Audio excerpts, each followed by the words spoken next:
जय Hind dear student. हम लोगों ने पिछले लेक्चर में ये डिस्कस किया था कि सेल्फ इंडक्टेंस क्या होता है।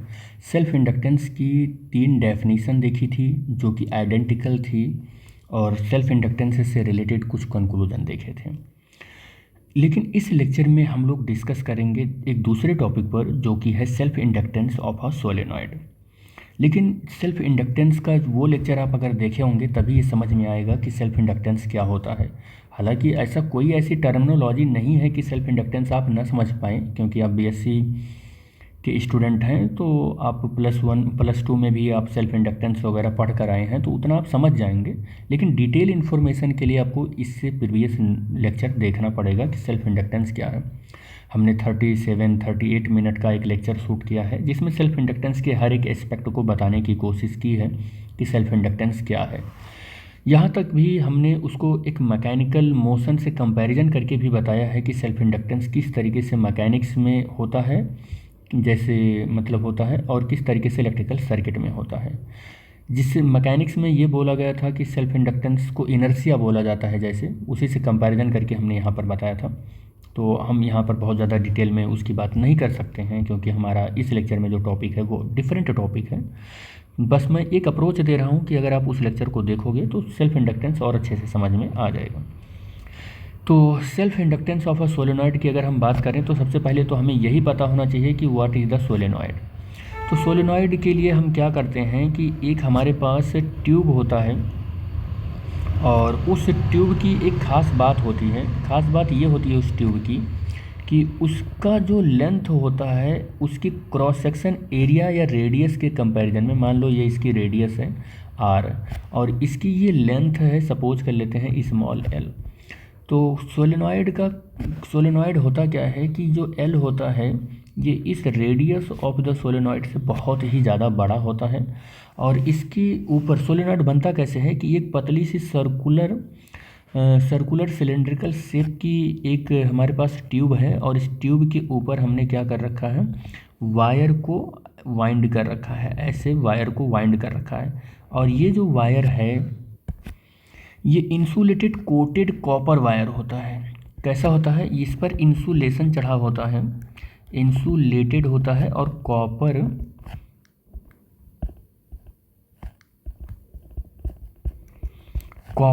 वायर होता है। और ये वाइंडिंग की रही हुई होती है। ये क्या हुई होती है, वाइंडिंग की हुई होती है, वाइंडिंग की हुई है। और सपोज कर लेते हैं कि अपने पास कोई एक इलेक्ट्रिकल सर्किट है जिससे से ऐसे करंट आ रहा है और इस तरीके से ऐसे करंट इसमें जा रहा है। ये कुछ करंट का डायरेक्शन है।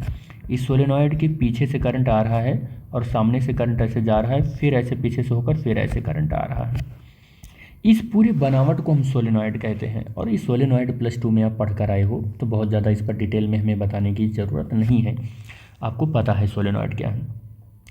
मैं ये मानकर चलता हूँ कि सोलेनॉइड पर टोटल जो नंबर ऑफ टर्न है, टोटल नंबर ऑफ टर्न जो है वो कितना है, टोटल नंबर ऑफ टर्न जो है वो कितना है, N है। और लेंथ ऑफ सोलेनॉइड जो है, मैं ये मानकर चल रहा हूँ लेंथ ऑफ सोलेनॉइड जो है वो स्मॉल l है, ये मैं मानकर चल रहा हूँ। और हर एक टर्न में जो करंट है वो I है, यानी कि करंट मैं मानकर चल रहा हूँ कि वो कितना है, I है इस सोलेनॉइड में। ठीक है। तो एक चीज़ और भी हमें पता होना चाहिए, वो क्या है कि number of turn per unit length पता होना चाहिए। Number of turn per unit length, number of turn per unit length, और इसे स्मॉल n से रिप्रेजेंट करते हैं। और ये क्या होता है कि total number of turn upon current current कह रहे हैं वो length of solenoid small l, ये फॉर्मूला होता है। तो अगर मैं n = कैलकुलेट करूँ तो स्मॉल n × l भी कैलकुलेट हो जाएगा। मतलब ऐसे क्रॉस मल्टीप्लाई कर लें तो ये भी हो जाएगा। ठीक है, ये हमें लग रहा है कि आपको समझ में आ रहा है। अच्छा, एक चीज़ और मैं आपको बता दूं कि एरिया ऑफ सोलेनॉइड क्या होगा। एरिया ऑफ सोलेनॉइड क्या होगा, तो एरिया ऑफ सोलेनॉइड जो है वो मान लो कि A है, तो एक कॉइल के लिए वही एरिया हो जाएगा। लेकिन हम क्या हमारे पास एक कॉयल है, 1 2 3 4 5 dot dot dot N coil है हमारे पास। तो एन कॉयल के लिए इफेक्टिव एरिया ऑफ सोलेनॉइड निकलेगा। क्या निकल कर आएगा? इफेक्टिव एरिया ऑफ सोलेनॉइड निकल कर आएगा, एरिया ऑफ सोलेनॉइड निकल कर आएगा। और इफेक्टिव एरिया ऑफ सोलेनॉइड जब निकल कर आएगा तो ये इफेक्टिव एरिया का फॉर्मूला क्या होता है? ये होता है area of each turn, area of each turn और इनटू टोटल नंबर ऑफ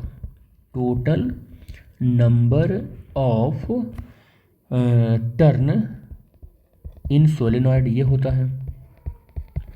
अब effective area equal to E, देखो area of each turn capital A है और total number of turn in solenoid कितना कैलकुलेट किया है? N small L. देखो ये टोटल नंबर ऑफ टर्न यही तो कैलकुलेट किया है। तो इफेक्टिव एरिया को ए डैश अगर कहते हैं तो A dash equal to N small L into A, ये कैलकुलेट हुआ।